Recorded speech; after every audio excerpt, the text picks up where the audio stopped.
Okay, guys, good morning to you. Can you hear me loud and clear?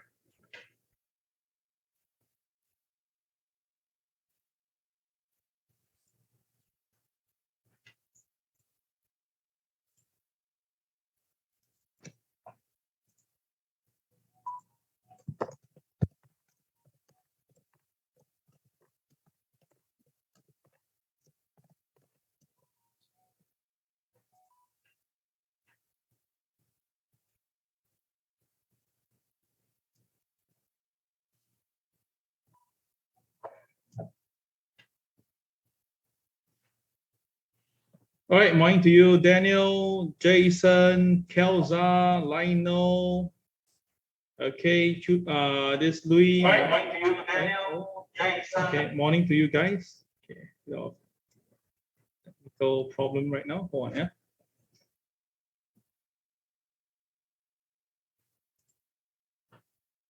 Okay, morning to you guys once again.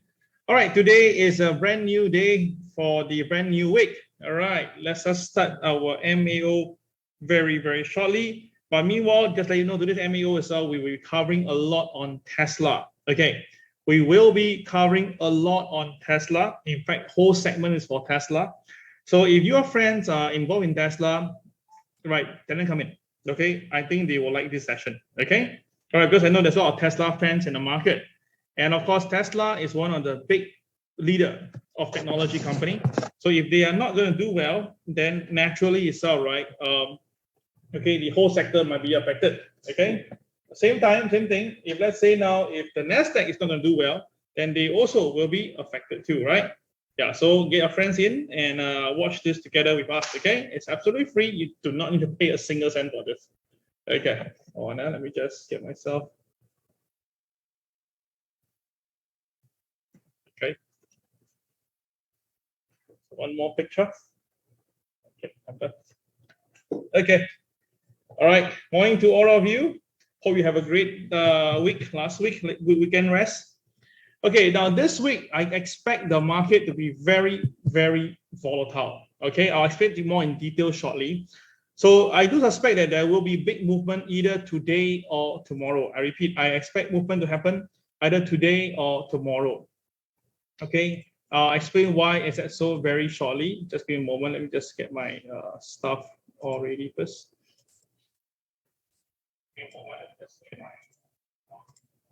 Okay. I'm having a bit of slowdown in my Facebook site. Not too sure why.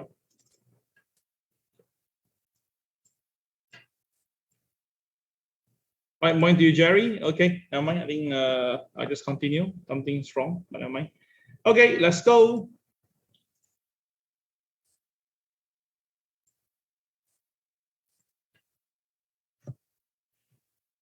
Okay, once again, all right, today is the 6th of June, 6/6, yeah? Okay, for some people send me some messages, it's 6/6 大顺, yeah, also for everybody, what all the way. All right, now today is 6th of June, Monday. Today you can see that my picture has a bit of an animal. Okay, that animal that's in the picture obviously is a bear, and this bear is of course staring at you. Okay, all right. Now some people will think that this bear is in the water, so I think that this bear is tame. Trust me, right? No bears are tame. Okay. Now the main thing is this. What I'm trying to explain to you now, I believe the Papa Bear is already in the market. Okay. Of course, it's not very clear because the market is still recovering, so it's kind of difficult to what do you call accept that the bear is in. But I'll explain to you more in detail when it comes to the chart level. Okay, there's something that I'll share you more later. But more important thing is this. Okay. We will cover what Master says, all right, one of the Federal Reserve, this official says regarding about her take on inflation. And I strongly believe that she and Brianna is in the same site.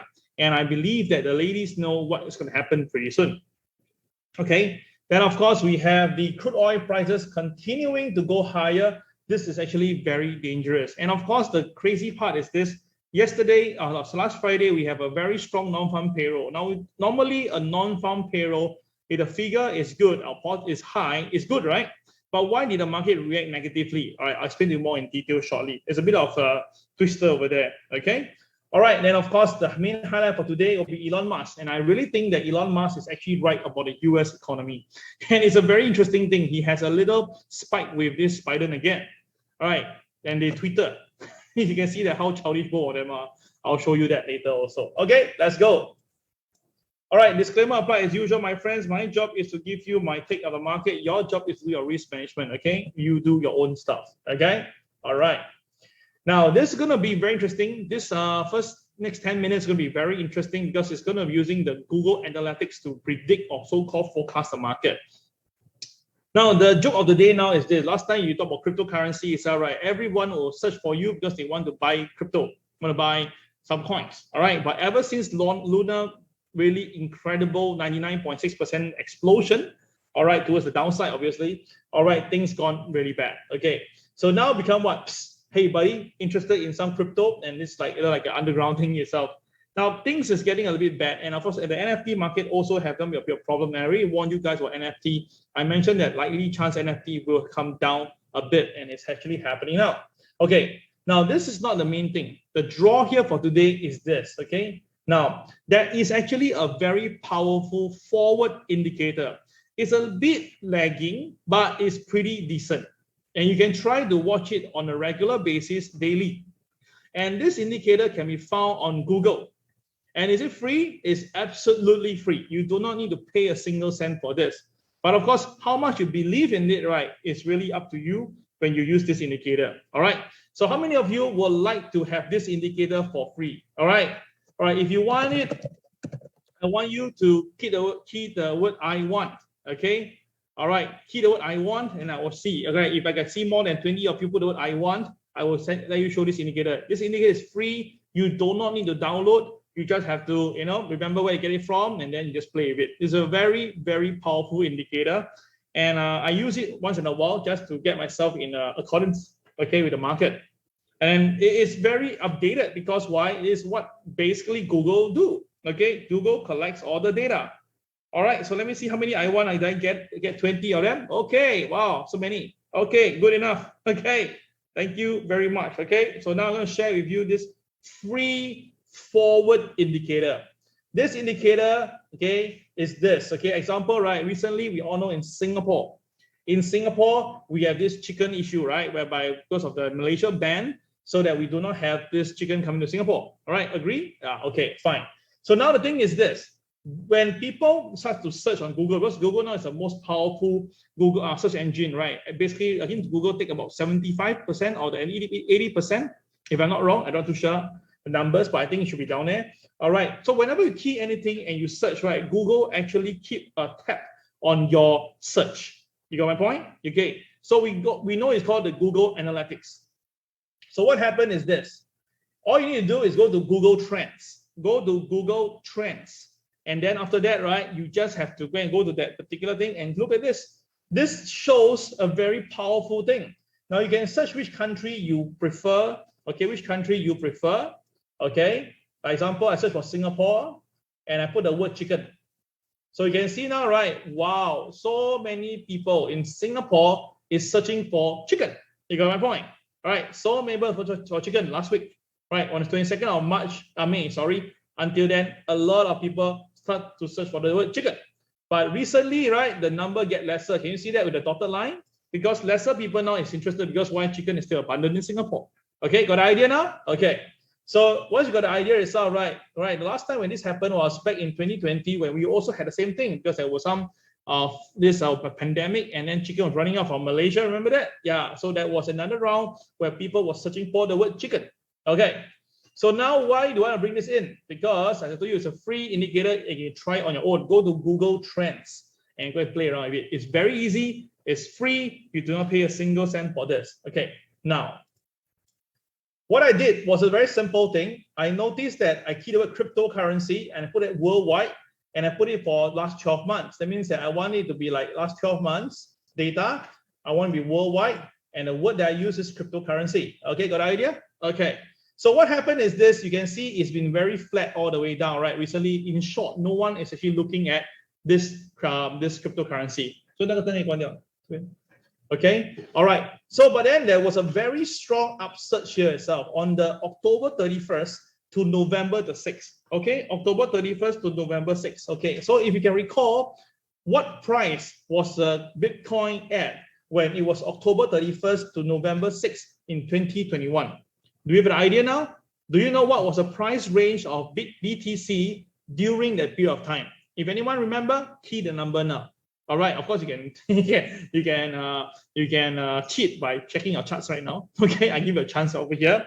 But I want to show you something very incredible. And I realize that this is always a very easy thing to trade in the market, because that will lead to my last slide before we go to the chart. Because this moment of sharing, right, will later on has its power to lead you to the last chart before we go to the do the TA of the day. Okay. All right. Anybody? I don't see any numbers coming in. Okay. Still no numbers. Okay. I will wait. I'll drink my coffee. Thank you, Susan, for doing this for me.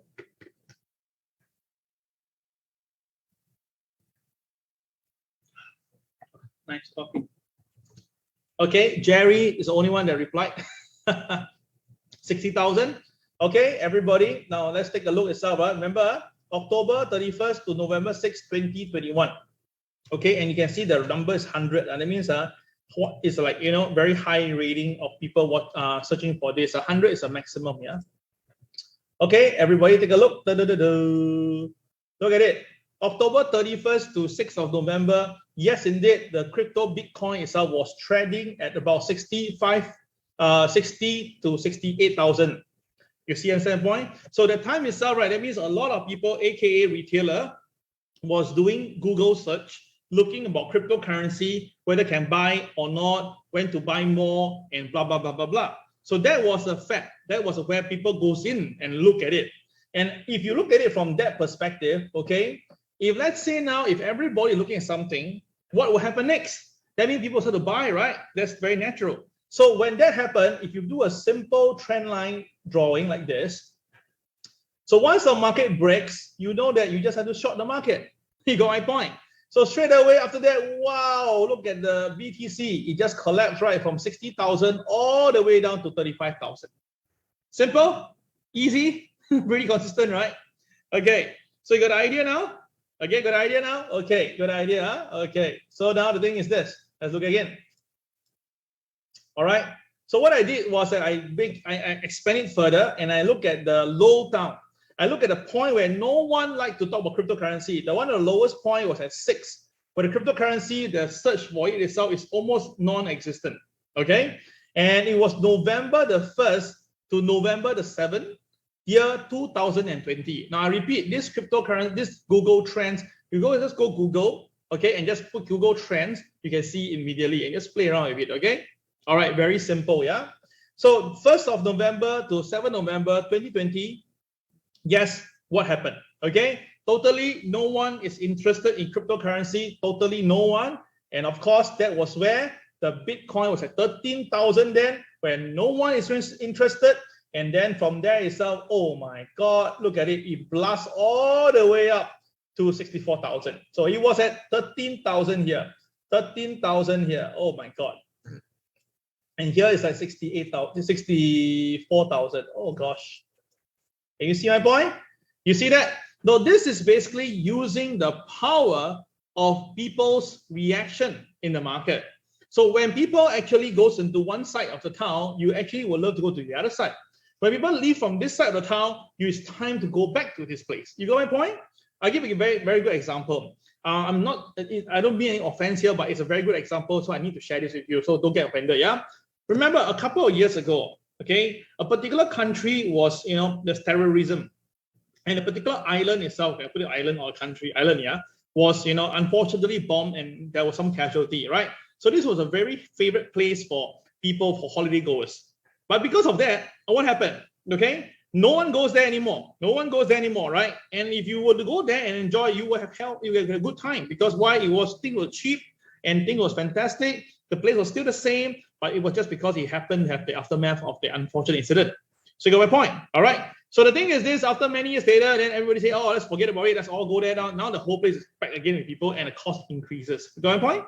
So this is a very good way to actually analyze a business. right? But of course, it's also tell you that, right, where the direction is and still heading or not. All right, got the idea now? Okay. So immediately, I know straight away in your mind, it's like, hey, Kel, then let's look at stock market, shall we? Correct now? Yeah, of course. So that's why I did it for you. I know you too well. So what I did was this, okay? I basically went in to look at this word called bear market. B-A-R, bear, okay? Bear market. All right, and I used the 5 years analytics with the worldwide as a guide, okay? And then what happened? I realized that there were 3 spikes that was very notably clear, 3 spikes, okay? So the recent spike was May 15 to May 21st. Now, why I use common point? Because common point will be easier to know where's the range of people looking at, right? So the common point I saw was these three of them. So I took this one here, and very interesting, it actually happened. The spike came in 2018, December the 9th. It also happened again later on in about June period. So now the last one came in just recently on the 15th of May to May 21st. So think about this. Remember, May 15th to May 21st. Hey, what happened to the stock market? You get it correct. The market actually was sold down all the way. And the time itself, right, everybody was calling for sell, excluding us. Okay? Remember that? Look at the way the market cascaded downwards. Oh my God, look at it. It just went all the way down. And beautifully, on the 20th of May, the market did a very beautiful doji. And from there itself, the market rebounded almost 5% or more. All right, see that? So you see, if you actually basically know this information, which I tell you before, when everybody go one side of the town, you go the other side. You can't be too far wrong. And truth be told itself, right, you can see it really has its impact. Can you see that now? Really? So now, obviously, what happened, Cal? The number has came down because you see, now everybody is so happy with it that the number have came down. So which means that lesser people is worried. Lesser people is worried of the market. In fact, people say that, okay, time is good, let's go for the buy and stuff like that, okay? So now, this is where I want to show to you, right, back again to show you how powerful this analytics. You can see the last time when this happened, when the spike came in, right, it was in December period 2018. And you can see it really, the day itself was perfect, 26th of May, 24th of December to 31st of December. And that was again the absolute low before the market shoot up. Can you get an idea now? Okay, got an idea now? Okay, so what I'm trying to explain to you is simple.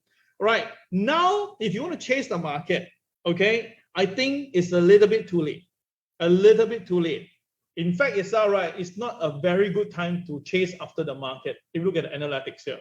All right, if you want to do that, right, you should do it about 2 weeks ago, whereby the thing is that everybody was searching for it, and then you're prepared to enter the market.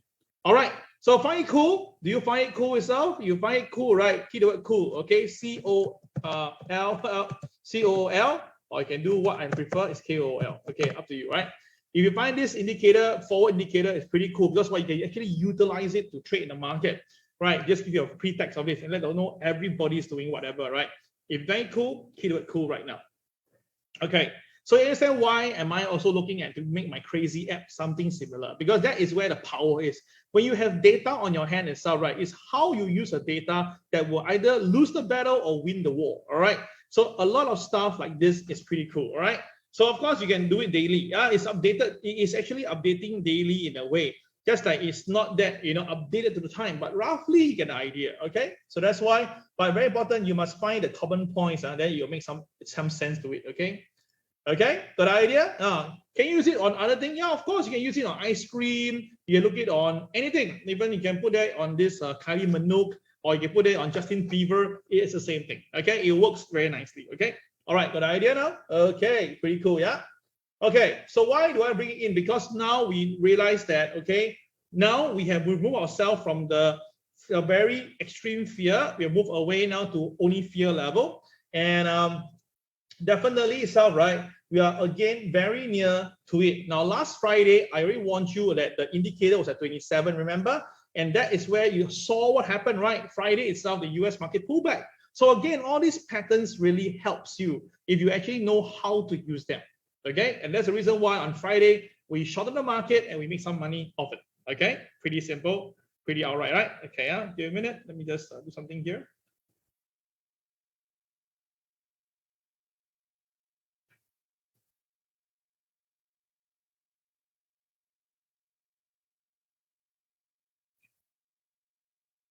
Okay, all right. So what I'm trying to explain to you is that I believe that as long as you know patterns, repeats, you will get a bit of competitive advantage over the rest of retailers. Okay, okay.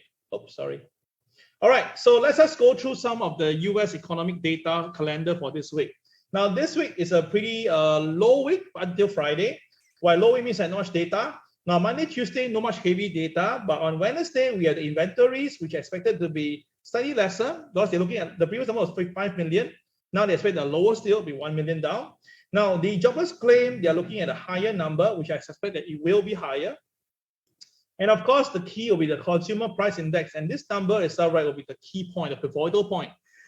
Now, some analysts are saying that the number is lower because recently the wheat prices, the corn prices has came down a bit. All right, but the crude oil price is still there.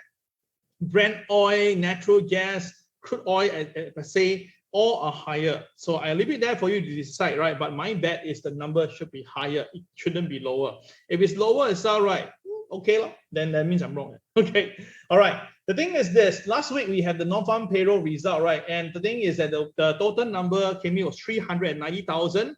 And the nearest was Fred. Fred, you are around, right? I saw your name just now. You guessed 365, then the number is 390. So you're not the winner, but you were the closest, in fact. Now, remaining of us, including myself, are looking at 200,000 and 250, I mean, about range 300.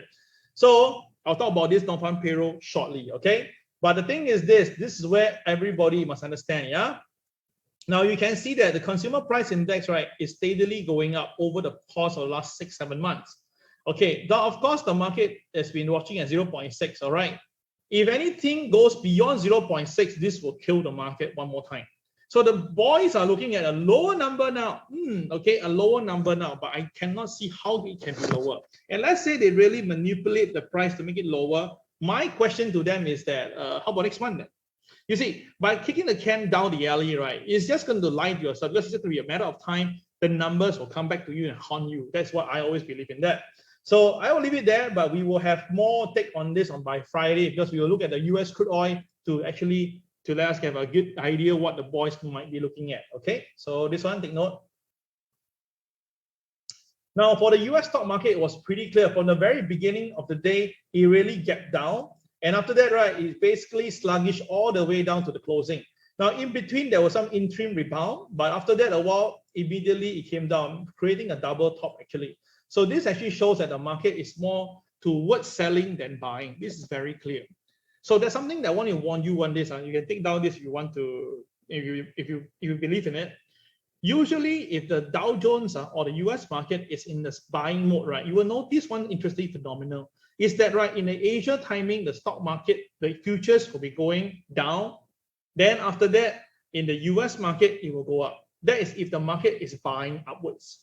All right. So obviously, conversely true. If the market now is on a downward side selling, right, you will notice that in Asia market, right, it will actually be going up first. Then after that, when the US market opens, that is where it comes down. You got an idea?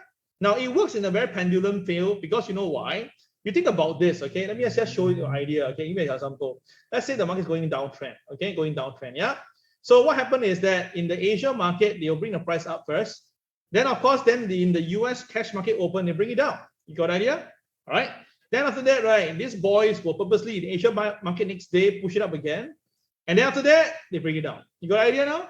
Yeah, then after that, next day, Asia market bring it up and US market bring it down. You got the idea, okay? So something simple. So you recall in memory, right? Last week itself, right? You see the opposite.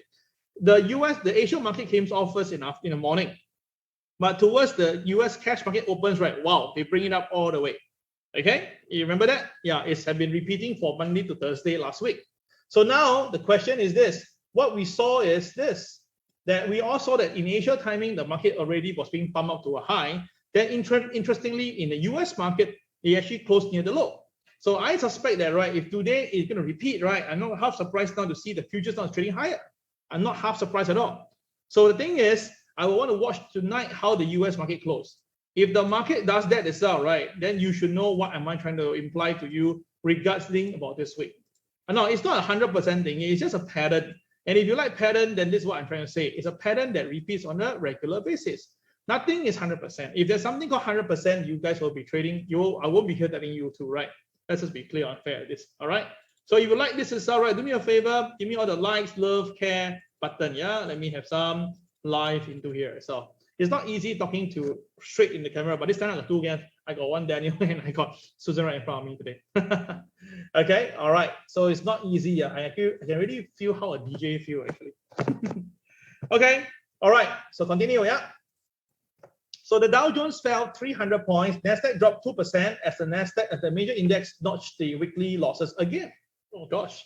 Okay. So what we saw is that the market digested a stronger than expected job report. Very incredible, right? A stronger data, but it was being used as a bad news. Okay. Okay. And then after that, the Nasdaq was just coming down really flat. Okay. So what's the main reason? Now, first of all, the US non-farm payroll first. Let's talk about this. Why 390,000 better than expected itself, right? Why the market didn't like it? Because they feel that if that is the inflation is actually going on right now, and the US Federal Reserve need to lower down this inflation, that means that people must technically have less job. Okay, that means that people should, the whole thing is that the sector itself, the whole country should have lesser job around. So that means that, right, means that if everybody is working very hard, right, then the problem is that it will cause inflation to maintain. That is a very incredible way of thinking, but that is how they are being explained. Okay. So another thing is that the earnings also came down by 0.1%, which is come how big itself. So this become a problem. So now become like, okay, earnings is reducing, but then the people go back to work is there. It's good, right? But because of people going back itself, that means that the inflationary process is not coming down fast enough. Okay. So a bit of brain twisting here. So okay, but anyway, to me, it doesn't matter. If the boys want to sell, they'll just throw you all the nonsense reason, and then they'll just twist the whole thing. If they want to tell you the market is going to be bullish, it's time to buy, they'll tell you, oh, even a bad data is good because why? The market will be better next time. They twist the word. Wall Street is a place whereby they tell you what they want to tell you, and they react according to what they want to react. They don't really care what the fundamental says. All right, so that's the reason why a lot of fundamentalists got shocked when they saw higher data. They went long in the market on Friday, right, and it got hit right in the face. Okay, so you can see number this strong will likely reverse any hopes that the Federal Reserve will consider a pause in rate hike after June and July increase. Now this one will make sense because Federal Reserve was saying this. There were two Federal Reserve, right? The main thing is this: they're supposed to curb inflation and make sure employment continue. So now, if employment is very strong, that means there's no reason for them to hold back on their interest rate hike. This one I can buy you. That means that, right, it's because the inflation is still ongoing, but it didn't affect employment. So of course, step on it. Really, step on it. Increase the hike further until basically people realize that, and then they may reduce the whole business activity. So because of that, right, Cleveland, Federal President Loretta Mesta, she came in and said she supports aggressive rate hikes ahead. She supports. Now, her words is exactly the same as what Brenna was saying. All right, exactly the same. And they really want to do that. So it was very clear that she wants a stronger, right, more aggressive, what they call interest rate hike to basically do a balancing of the aggregate supply in the market. So now with that, investors must scratch ahead because last week when the market went up, right, the selling point was September, no rate hike, or at least a pause. So the market bought on that aspect here. But now if the market said, oh, no, we need to increase back again, then we have a problem. We definitely have a problem. That means that whatever they've been buying and sell was no longer valid. So that's the reason why you saw the market pulling back a little bit yesterday on Friday. Okay. So of course, Apple came down further, down by 3.9% after a caution note from Morgan Stanley. And of course, Tesla, the one that really hit the market 9.2% down because Elon Musk want to cut 10% of the job. So you must understand this, okay? You must understand this. 2 weeks ago, I talked about there will be a chance that the workforce will see what they call massive layoff. And I was telling you guys, but when I was asking you guys, do you believe in it, right? I realized that no one commented during that MAO. So now, 2 weeks later, you can see now Tesla is doing that. Right, a few companies are doing that, and in fact, it's right. There will be a bigger wave very soon. I will try to collect this data for you, and then you will see for yourself. But the point is this: I believe that will also come to hit Singapore very soon. Yeah, Because as long as technology company, right, I believe the layoff will come across the whole world. So that is why I think Jamie Dimon for saying an economic hurricane, right, is actually possible. But of course, his view was Ukraine and stuff like that. I don't buy it, but never mind. So anyway, just to let you know what's happening right now. And of course, we have all the Google parent, Alphabet, Meta, all coming down by 2.6% to 4.1% respectively. Yeah. Okay. So let's look at the global news and local news and global news, and then after that we go into the special news. Yeah. Okay. Let's go. Let me bring it to you. Okay. Oh yeah.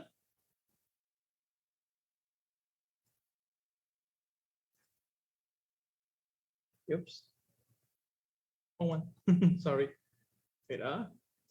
That's my news segment. Oops. Wrong one.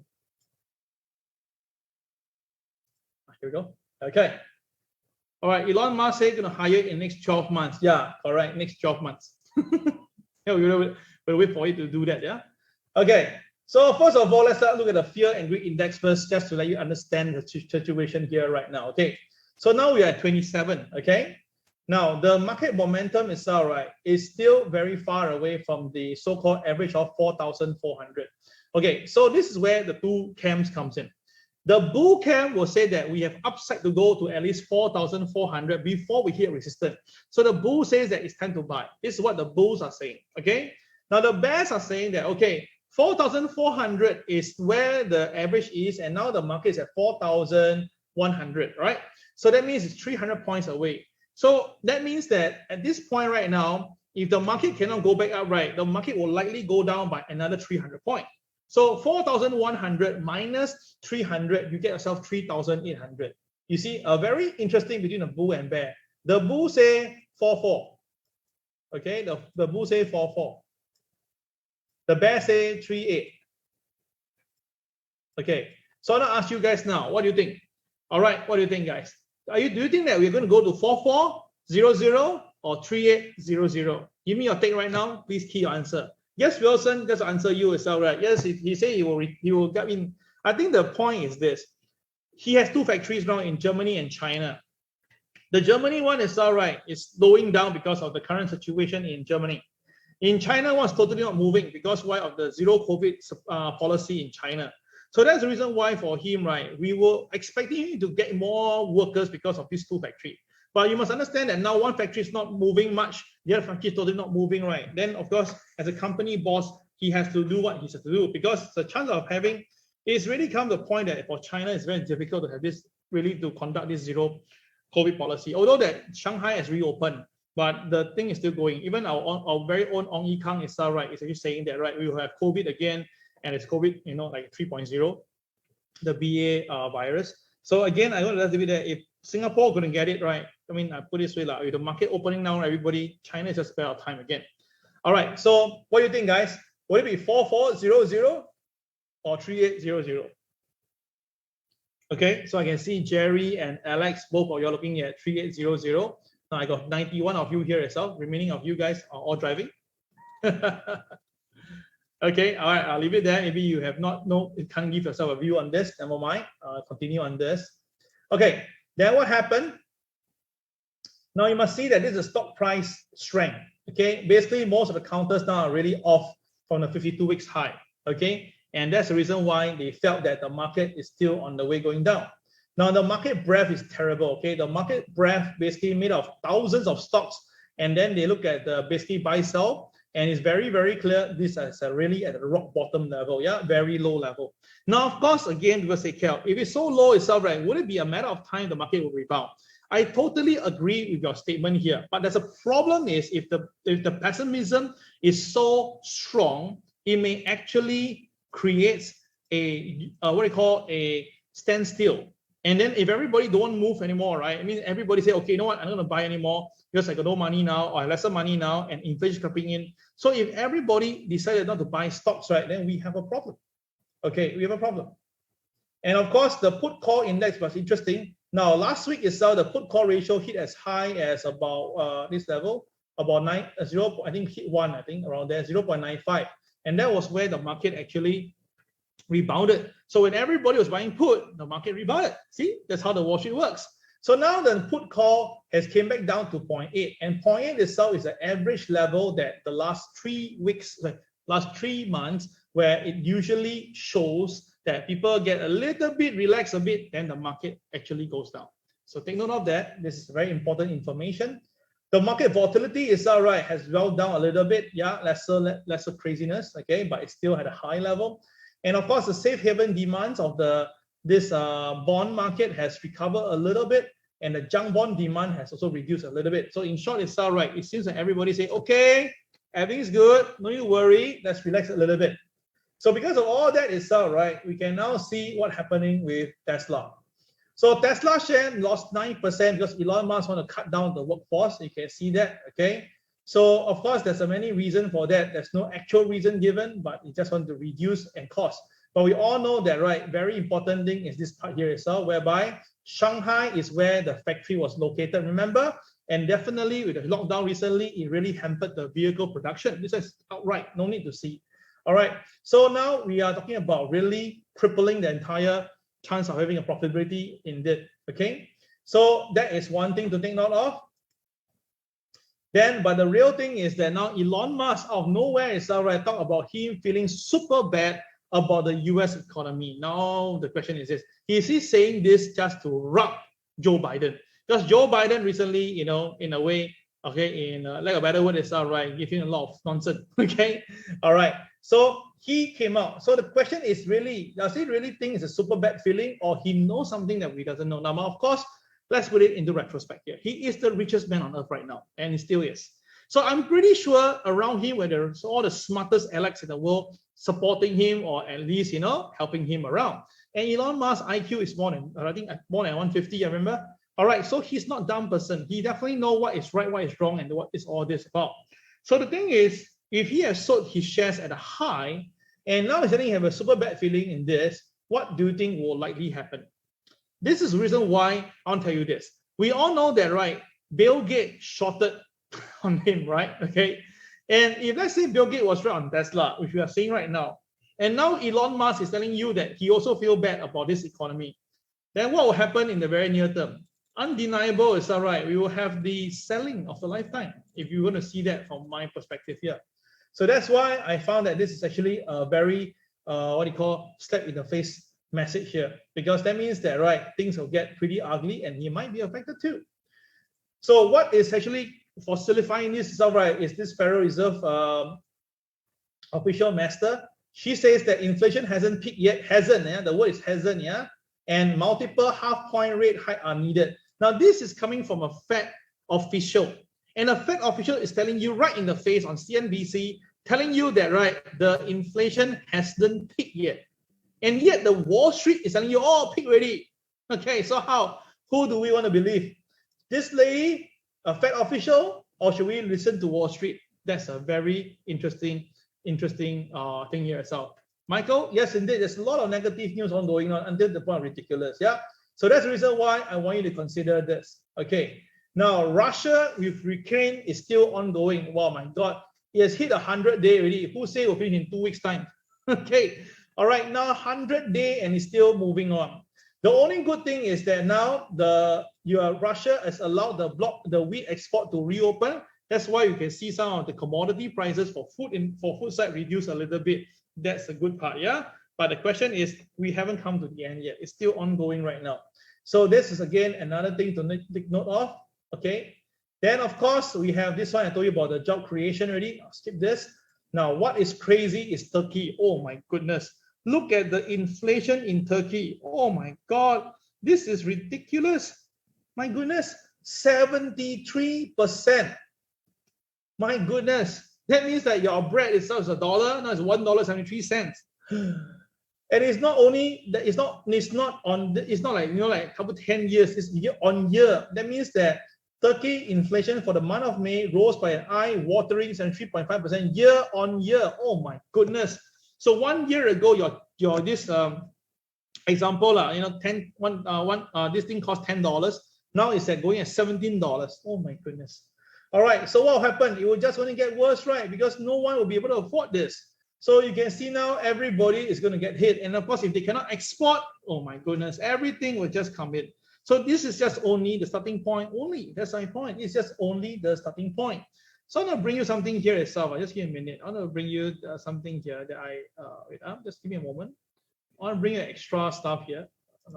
Sorry, just give me a minute. Hold on, yeah. Okay, I did a little sharing yesterday with some students on the side. I just want to bring you to your attention on this certain matter here. Okay, let me just bring to you that now. Okay.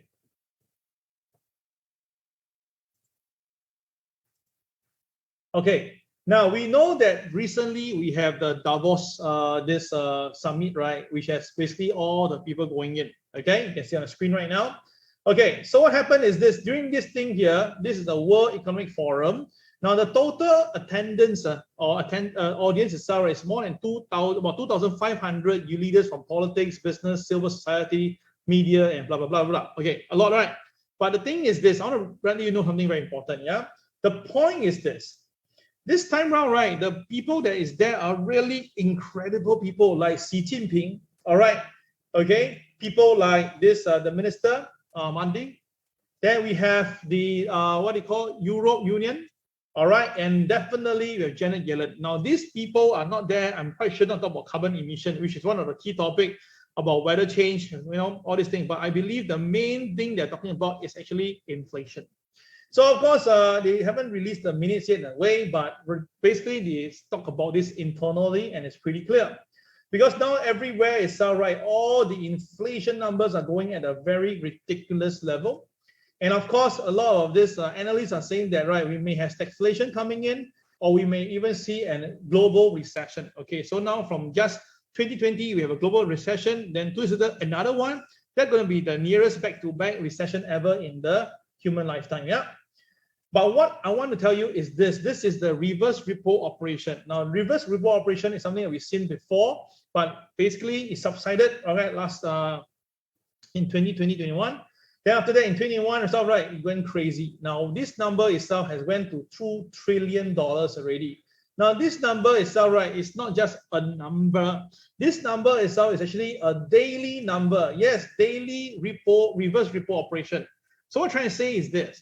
Every day itself, right? Every single day, okay, the banks or the institutions are giving to Federal Reserve at night $2 trillion worth of dollars to keep into the bank with Federal Reserve to get a very, very small interest, but it's still good interest. And then the next day they take it out again, and then the next day put it in again. And you keep on doing this daily, day in, day out, day in, day out, day in, day out. But the thing is, this daily, day in, day out thingy has now hit 2 trillion and is climbing in the very incredible level. So why are we talking about this? Why is people not putting this money into the stock market? Why are they not putting the cryptocurrency? Now, both markets down by 15 to 20%, right? They should put it in, but they're not. So is that a problem? Yes, that is a problem here. When you're not putting the money where the value is, then that is something very wrong. Either you know something or you think that this is safer. So now the M2, the money supply 2 is coming down. So that means that yes, indeed, there'll be lesser money in the financial system. But again, the more money went into reverse operation. So again, that means that the stock market itself, right, will basically has lesser and lesser liquidity. And because of that, right, like this Fed Governor, Christopher Wallen, he also says that, right, let's bring it down to 2%. Now, but the current situation is 8.3% at the moment. So how to bring the 8.2, sorry, how to bring it down to 2%, which is at 8% at this moment, unless that you meet halfway in the middle. So that means that, right, you raise interest rate to 5%, then maybe we can see the current cost go down to 5%. So we meet halfway. But to increase the interest to 5%, I think the market will be dead by then. Because now at 2.75 to 2.9, the market already came off by 15% on average. So how can the market accept another, 2.5%? If it does that, it's 2%, that will kill the market off. So, but you can see that Brenner and this guy has the same thing. They're all looking at 2%, and they all came up from the last recent FOMC meeting. So with all this information down, I kind of believe that, right, a lot of people are looking at now return to normal and think it's safe. But I can only tell you this, guys, no, I don't think so. I think that, right, we are now at between the bull trap and the fear factor here. We're just around this area. So which means that, right, anytime if the market actually pulls and goes below the low, then we have a problem. You can see that this is identical Exactly what happened to ARC Innovation. You can see it's almost incredibly the same thing, the same momentum, and then what is happening. Now, of course, you may say, now, then, Kel, is it time to buy ARC Innovation? No way. I think that there's a problem here. We are not even near the point of below the bull trap yet, but ARC Innovation now is trading way at $59 level, 42 level. I think that ARC will go down lower. I suspect ARC will go down to as much as $31. Really, no kidding you. All right, then of course, when that really happened, there will be a lot of redemption, and of course, things will get very, very ugly. So this is what happened back in year 1999 and how the Nasdaq crisis came in. Now, I don't think this time around Nasdaq will do that because this last time was the market was still not mature yet. But now, after so many years of going through this and that, I'm sure this has been not possible. But you must understand the mortgage-backed securities itself now is now at a yield of 5% versus the Fed fund rate itself at 0.75%. It doesn't make sense here itself. It means that people are getting themselves secured or they're getting some insurance to back them up just in case things go wrong. So if let's say the funds are now getting themselves prepared while the retailers are buying shares, what do you think will happen next? You understand my point? So this is very critical information over here itself, okay? So you don't understand why am I very concerned, because the big concern now is oil. Now, last week we saw OPEC coming out and say that they will do hiking. Right, now you must remember this a couple of months ago when Joe Biden tried to contact the Saudi Arabian prince, right? He basically played hide and seek with him and did not take up his phone. Then after that, the oil price started to go up higher, right? So this is what happened. Then after that, Joe Biden came in with this idea, say, okay, you know what? I take up my reserve and then I flood the market. It works for a while, which I told you it will only work for a while. And truth be told, afterward, the market recovered back again. So then they sent a lot of officials down to Saudi recently. And finally, I think there's some deal going on. They finally say, okay, we'll release about 600,000 worth of oil. Let me see the numbers. I think it's over here, yeah? They released about 648,000. Okay, previously it was 432. Now, of course, this is a good number, right? But the problem is this, the number of crude oil that's available from Russia alone is 2.2 million.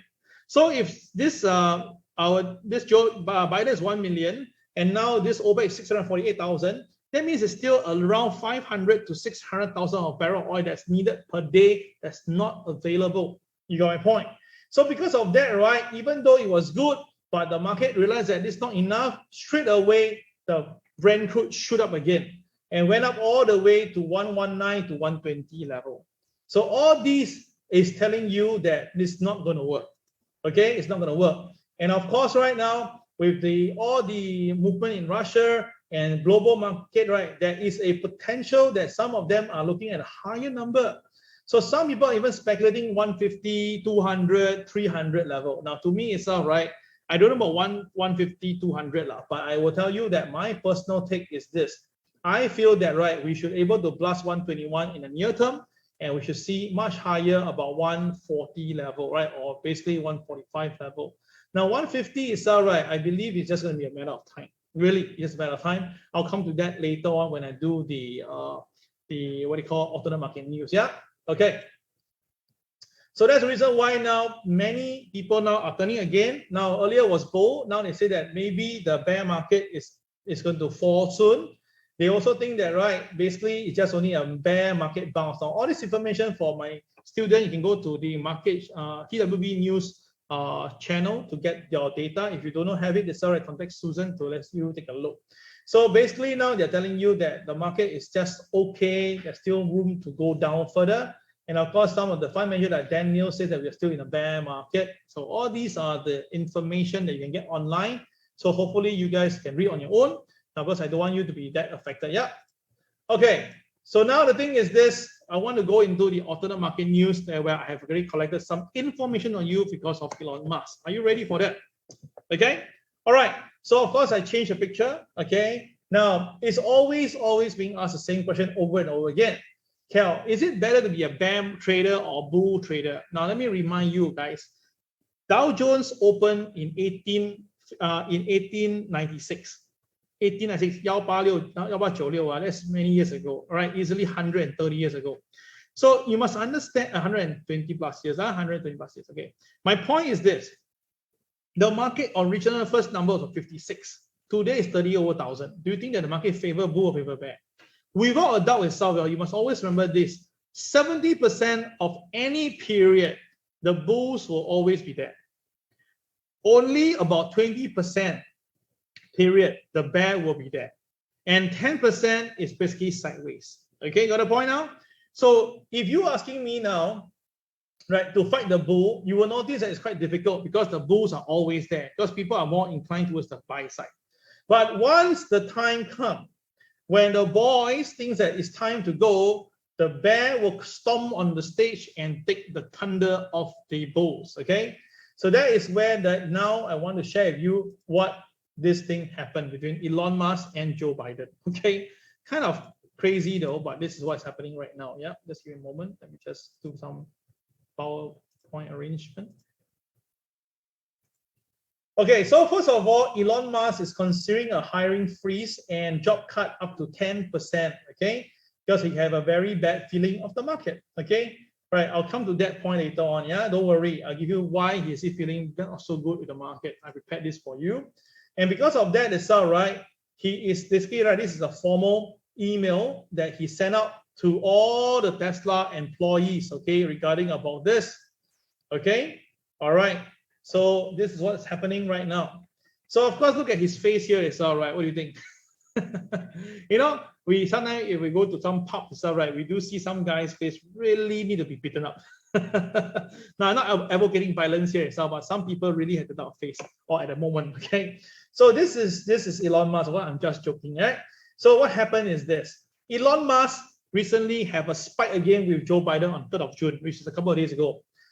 Joe Biden says this: lots of luck on his trip to the moon. Of course, this is actually a very sarcastic message. Okay, now we say send someone to the moon, it doesn't sound nice at all. Of course, for Elon Musk, it's good, but to normal people.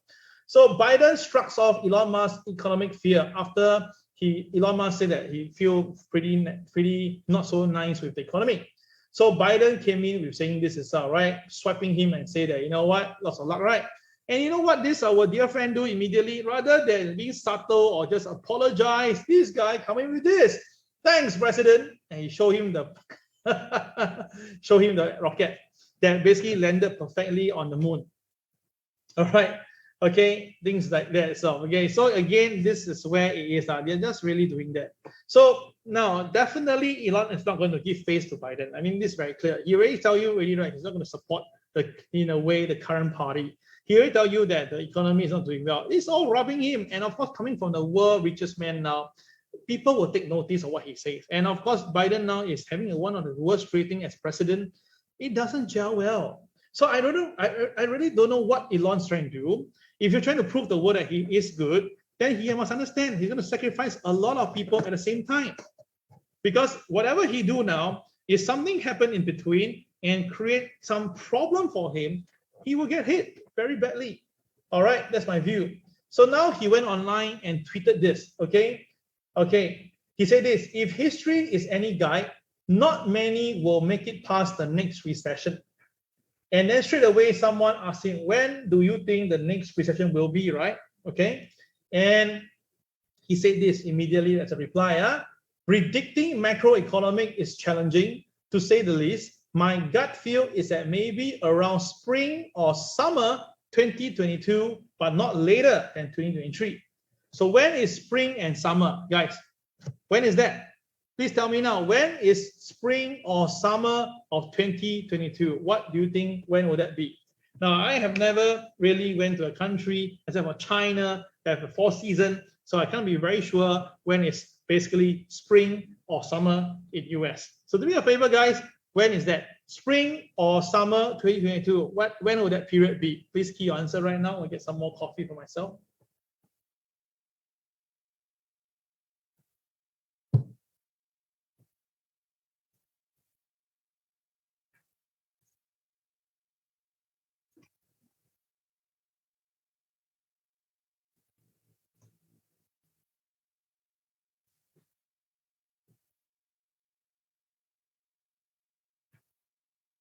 Okay, Lionel says that it is between August to September.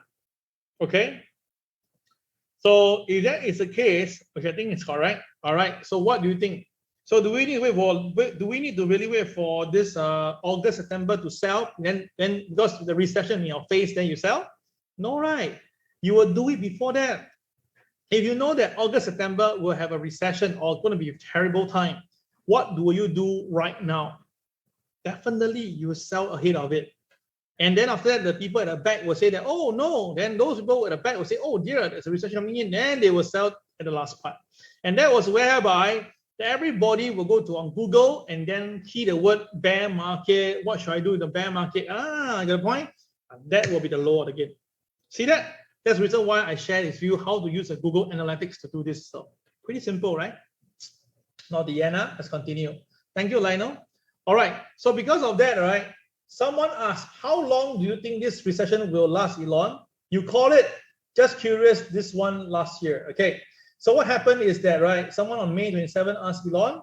Now, Elon, very nice. Based on the past experience, about 12 months to 18 months, which is very normal reply.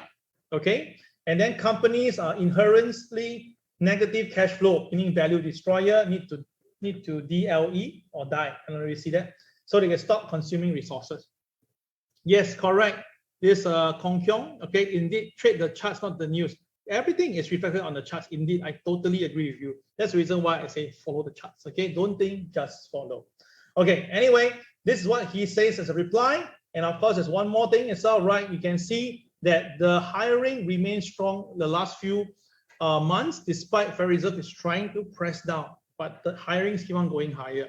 So of course, we learn in history, as long as hiring continue, all right, the inflation will be very difficult to bring down. It's very difficult.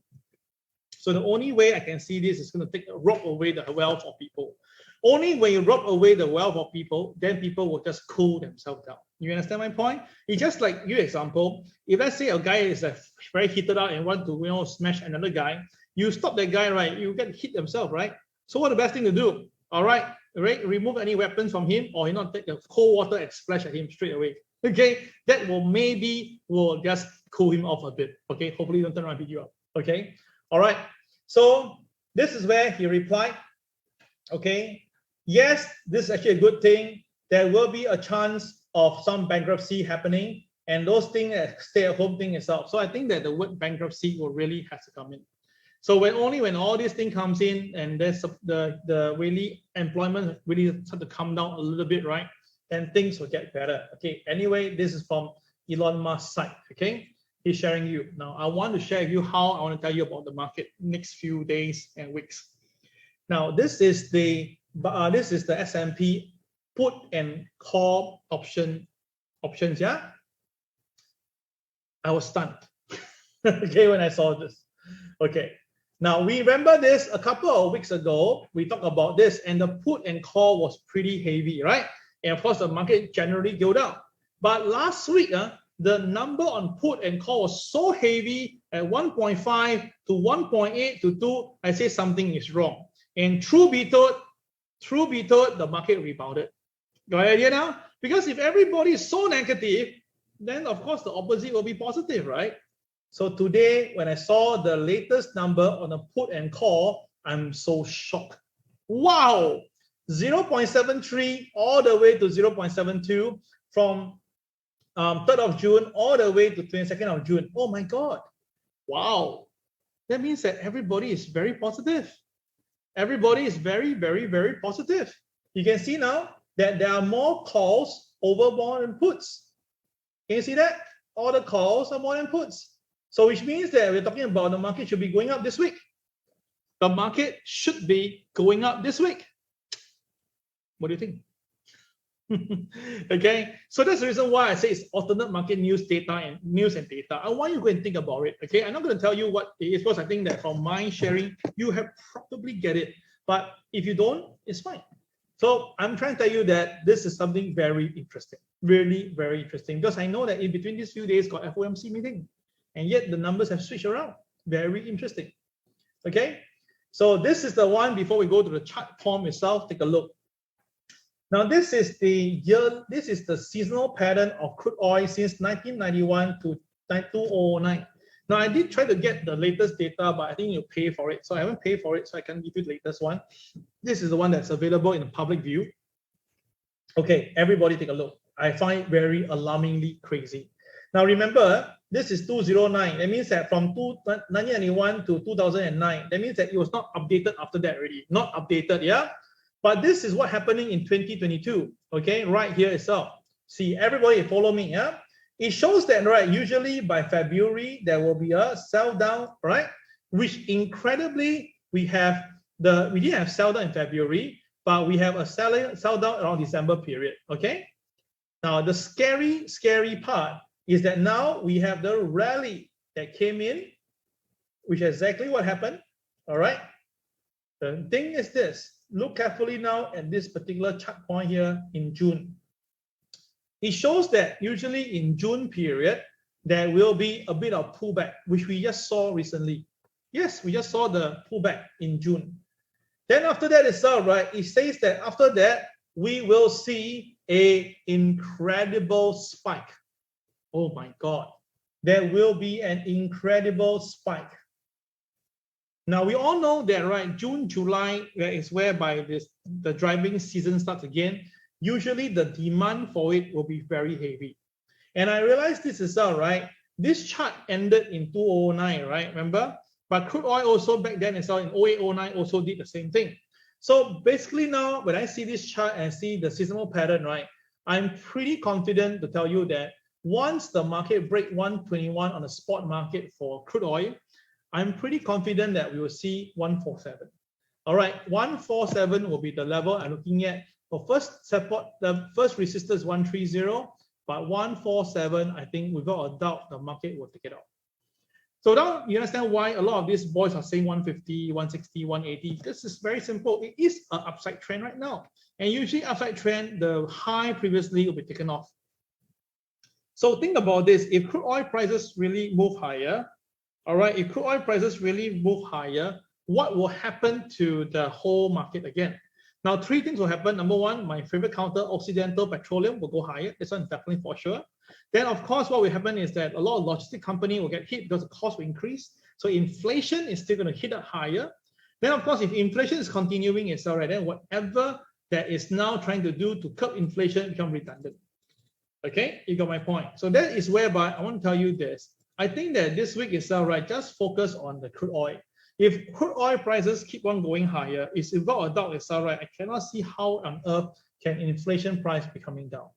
So of course, again, I can be wet behind my ears and I may be wrong on this, but I think that with this comparison right now, it's just gonna be a matter of time when things really changes and happen. So that's why, guys, I'm just sharing with you. Hopefully, you guys can make something out of this and make some money. All right, got it?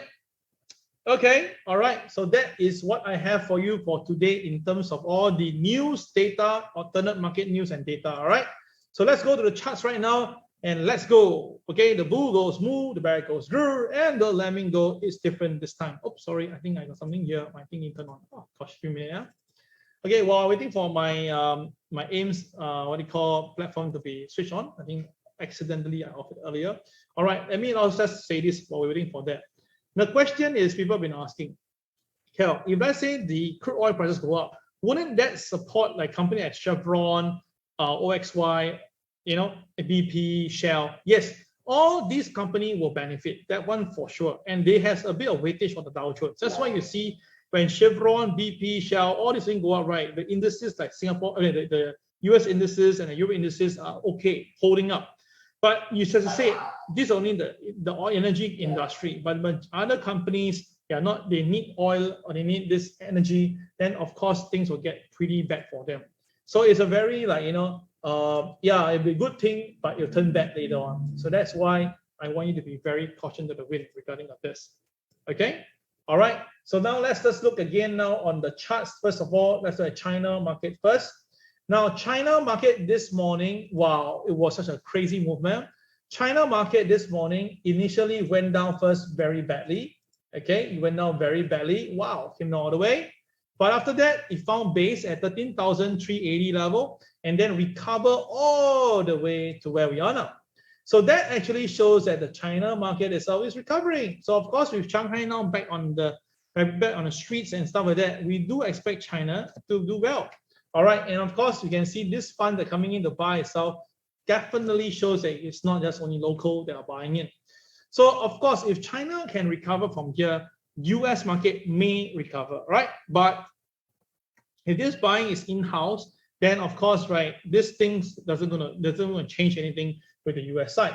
So anyway, the China market, the next level I'm looking at is here, which I talked to you before. It will be at 13,866. Okay, the support is definitely still the same, 13,593. So as long as the market stays above 593, it will go to 866. If the market cannot, then we should see lower number. But at the moment now, all looks okay. All right. So look out for upside for China A50. Now for US Dow Jones, let's take a look now for the charts. Let's take a look. Now US Dow Jones today, you must understand the KSI is still green in color. That means the boys are still on the buy side, and uptick green. That means that if the price come down, look out for buying opportunity, not selling. Yeah. Now the only thing you can sell is only if the Dow actually broke below here and break 32,879. Only if today it breaks below this figure, then there will be selling. If not, it's sell right. The market should be able to go higher, and the next level you will be going is MLP, which is 33,099. Okay. Now the upside can go all the way to 33,367. Now, of course, you may say, aren't you on the sell side? Yes, I'm on the sell side, but we cannot deny that today the market is favoring the buy side. So, of course, there's three ways to do it again. First of all, if you think market go up, then just basically while you're short, just cut your position and just wait for a while. Two, hedge your position and then have a short and a long position, but it could be a little bit of costing involved, and you may be lost by this. Okay? And the third thing is that just stay out for a while, let the market go up higher, and then come into short later. All right, three ways of doing it. So this is one thing to look at the Dow Jones for today. Then for the Nasdaq, you can see that the Nasdaq actually came out a CCYR. That means that this is more for selling. Okay, now CCYR, you can see that the market came down, but it did not really go down too much, and almost instantly it rebounded at 12,544. So as long as the market rebound from there, right, the KSI is green and it's uptick. So of course, if the market really comes down to that particular level, it's time to buy. It's not time to sell. So you can see what over here, everybody, you can see that the price really came, opening price was here, and it came down and it triggered pivot 2. So by right below pivot 2, you should sell. But you can see after that, it just couldn't really go down and it maintained. And of course, when it crossed back above OP, this is CCRY. So straight away, you know, the buying came in and look at how the market went up. So even though we have a very negative Friday, but you can see that we must follow chart. If the chart says it's time to buy, it will be the time to buy. Do not fight. Okay? Do not fight with it. Okay? All right. So that is the Nasdaq. So my point is that if upside to go, 12,729, only if you break 12,544, then we can see some selling coming down. Okay? So that is the Nasdaq. That's the S&P 500. S&P 500 have been basically consolidating around this range itself. But again, same thing. The KSI shows that it's green. Okay? And it's a green uptick, right? So basically what happened, all right, there will be very easy that, you know, the one who bought it in will have some, will see some buying up, and truth be told, it's buying up right now. Okay, so what's next is that if the market is to go up, right, the first resistance will be the MLP at 41.45. Okay, for the S&P 500. If the market cannot cross this figure and pull back to 40.96, then there will be some selling.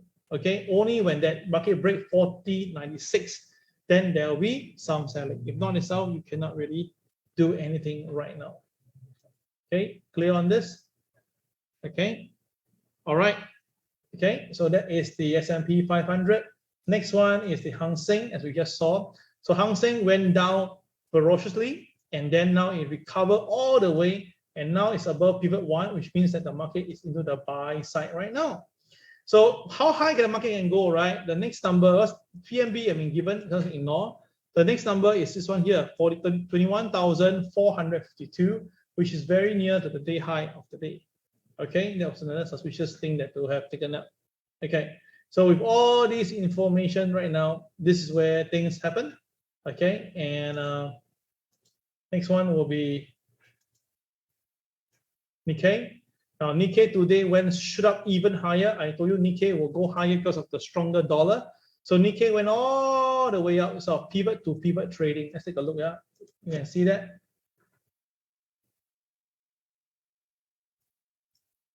Okay, you can see the pivot here. The market, beautiful, very beautiful. It basically was sideways for a while. Then it slammed down, right? But when it hit here itself, it hit the pivot. Can you see that? It hit the pivot and it came with a bomb. So if it came with a bomb, you just put the two lines in, the high and the low. Oh my goodness. You just have to do one simple thing, is to buy all the way until the pivot, because the pivot basically tells you that it will come. And you can see that it really, really goes towards it, as if that like a, all the way. Okay, so it's a pretty good way of informing, what's going to happen. Okay, so now the question is this: how high can it go? Well, all I can tell you this is going to go higher. Yeah, this is going to go higher because we haven't really come to the picture yet, right? So how high can it go? Well, I think that we should see it somewhere around here, maybe about this one here. About 28,000 level, yeah, about 28,200 level.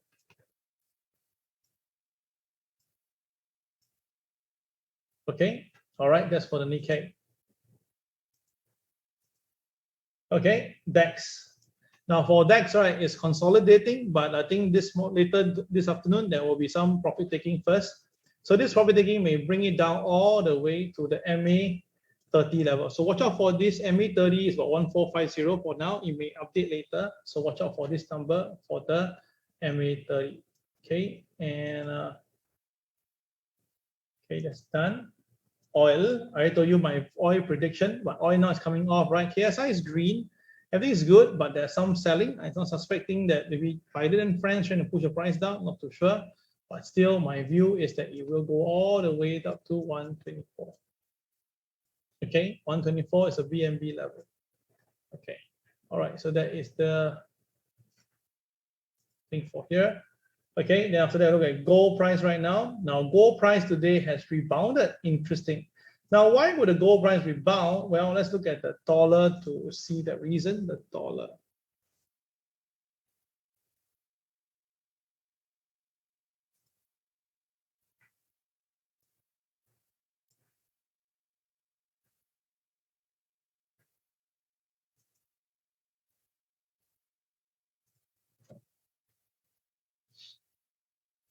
Okay, you can see the dollar is not really moving. Okay, but overall it's up recently, so that gave it, and of course with all the Fed officials saying that there will be a potential rate hike continuing from September, that also created the market to go higher. Now, what's incredible was the 10-year yield. You can see very beautiful support there. Excellent. I told you, right? There will be a very strong support at 2.75, and I told you before. And truth be told, it really happened. So down the next level will be back again to 3%, 3.1% if I get it correctly. Yeah, so there's a distance to go up. All right, there's a distance to go up. Okay, all right.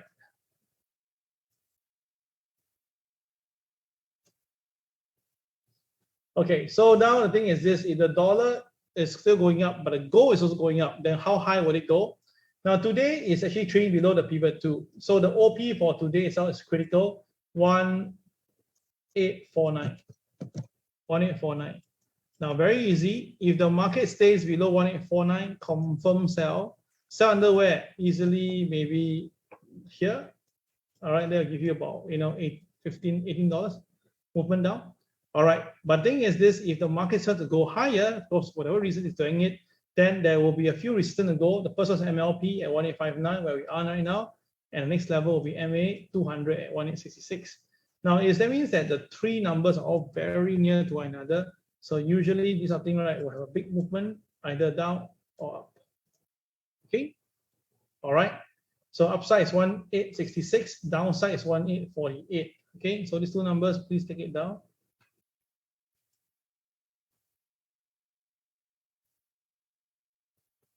Okay, and let's have silver. Silver also been sideways for quite a bit, but silver haven't reached a BMB yet. The silver BMB, as you can see, is $22.74. So most likely this will happen either today or tomorrow. Okay, let's wait for a while more. Okay, 22.24. and you can see that the silver KSI is all good. The blue bars are not there, or it's pretty good. The gold one earlier is all right. I forgot to tell you that.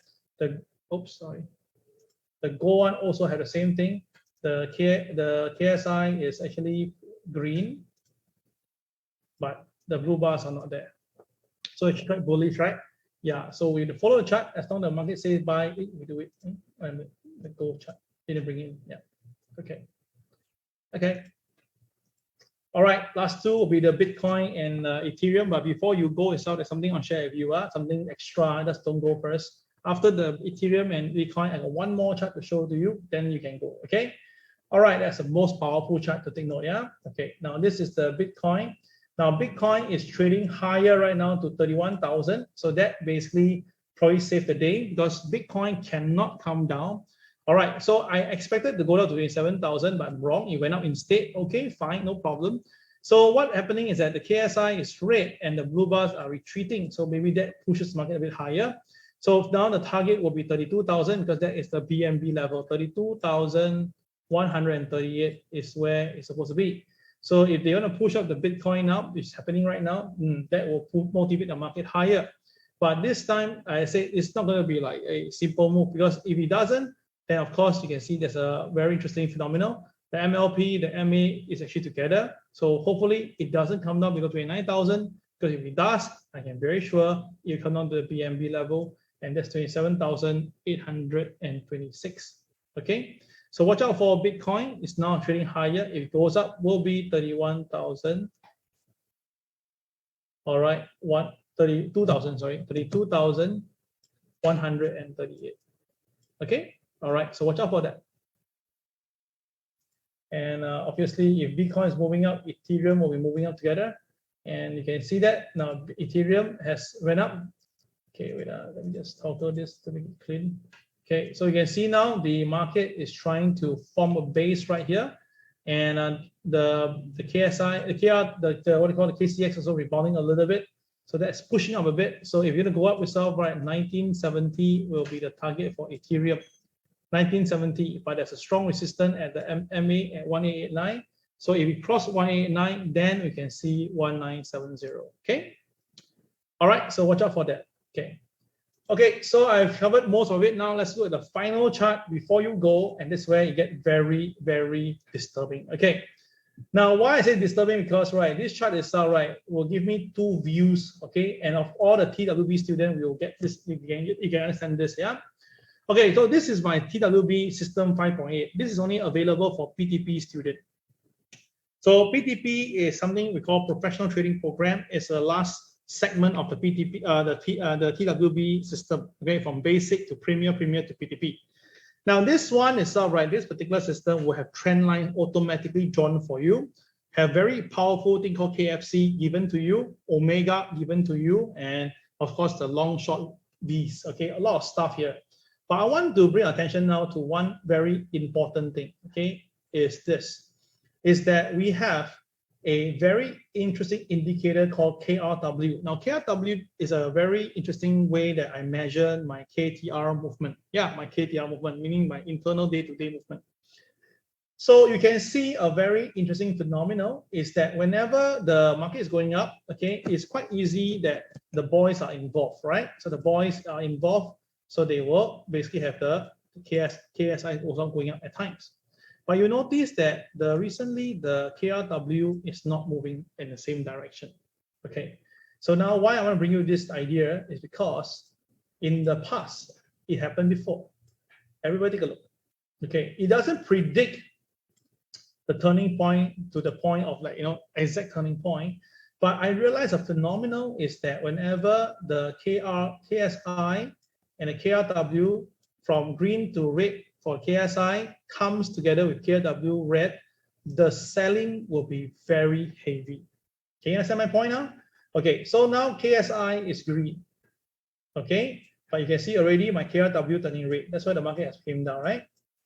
But once if the KSI also turn red and comes together with the KRW red, the selling usually will be very atrocious. Okay, got my point now? Okay. So what I'm trying to tell you is this, okay, that now we have a lot of people now believing that the market has recovered, and a lot of people think that the market has bottomed out. The call options market is also showing that very clearly. So I say this is all right. On the positive side, yes, the market looks chance of going higher because bull market usually wins overall. But if let's say my KSI, right, really turns to red, I don't know when. If one day ever it turns to red and my KRW stays red, then I can tell you very safely, telling you that the selling will come. So at the moment now, the KSI is green, everything is good, no need to worry. But once ever the KSI turns red and my KW remain red, the warning will go, and next few days, usually the selling will be really incredible. So now my view is this. I don't think the market will sell today or tomorrow. Maybe I'm wrong, but again, I'm just telling you. But if it really comes in and sell, right, traders, you should be really stand by for this, okay?